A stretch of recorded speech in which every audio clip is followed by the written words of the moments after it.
Yoo ol kaawwatan malee fuudhan isa jedhu akka aadaa Oromootti jechi mammaaksa jira.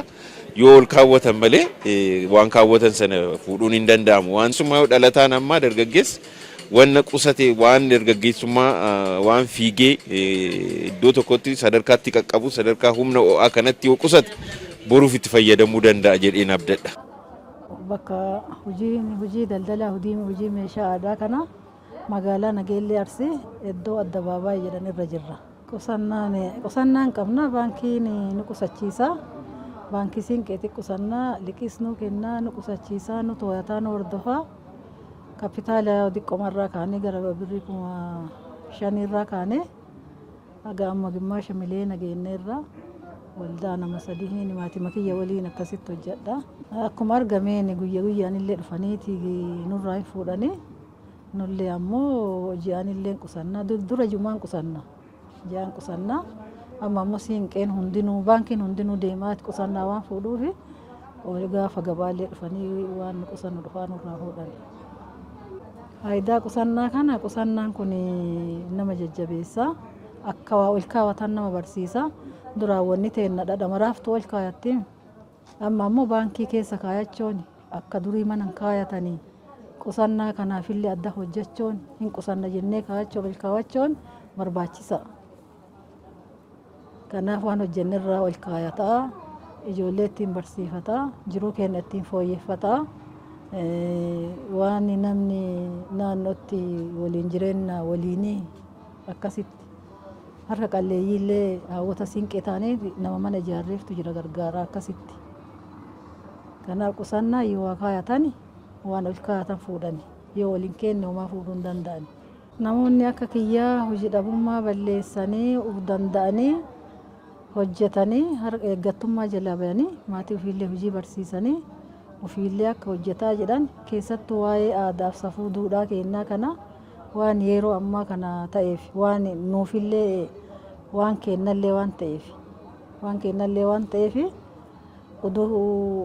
waan akka meeshaa aadaa kanallee uffata aadaa kanallee hammayyeessinee amma hojjenna bifa garaagaraatiin hojjenna itti gammanna waan hojjenne waan ta'eef namoonni ammoo hojii tuffatanii akkasitti uduu deemuun ta'an hojii kana dadhabnee bu'aa uduu argamne turreeti achiin booda ammoo meeshaa keenya fooyyessinee bu'aa baaneerra hojii tuffachuun barbaachisu hojjetanii hojii dhabummaa keessaa bayanii of danda'anii jiraachuu.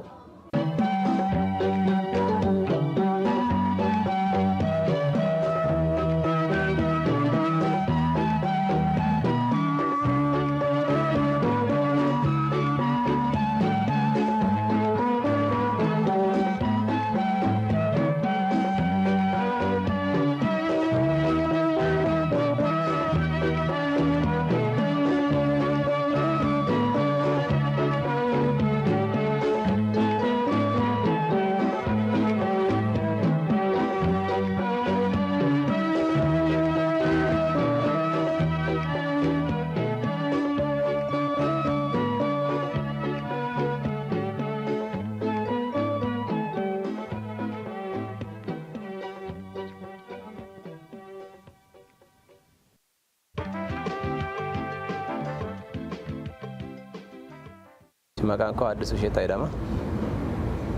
Hojii gaggeessaa waldaa Shariikaa Jamilaa fi Saamsooniiti. Oomishni keenya hojii maanufakcharingiidha. Isa yookiin ammoo ogummaa farniicharii fi ogummaa bolokkeetti oomishuu yookiin oomisha bu'aalee sibiintoo irratti gurmaa'ee jira. Hojii yeroo jalqabuma gadheerraa kana yookiin ammoo iddoo xiqqoorraa kana jechuudha. Amma sadarkaan irra jiru garuu giddu galeessa ta'ullee iddoo gaarii geenye jira jechuudha.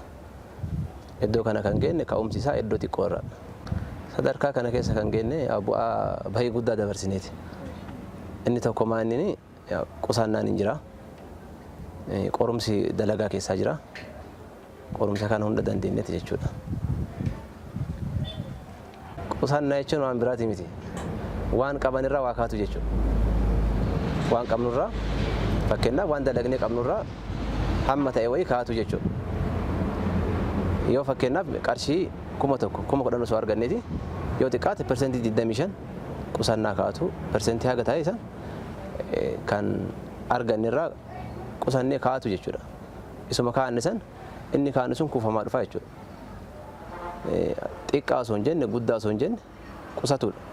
Kama xiqqaa santu maal ta'a guddataa deemaa jechuudha. Nuti amma fakkeenyaaf yeroo hojii kana jalqabnu ogummaa qofa qabna. Qarshii waan jedhamu kana guddaallee hin qabnu jechuudha. Kan nuti qabnu ogummaadha. Maaliif ogummaa qabna?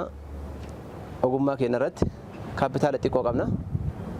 Kaapitaaluma xiqqoo qabnu kanarraa fakkeenyaaf anamma yeroo ka'u naannoo qarshii gara 10,000 naannoo san qabaa ture jechuudha. Ka'umsi kiyya. Ani kan qabu ogummaadha. Isima kanarraa maal godhaa ture?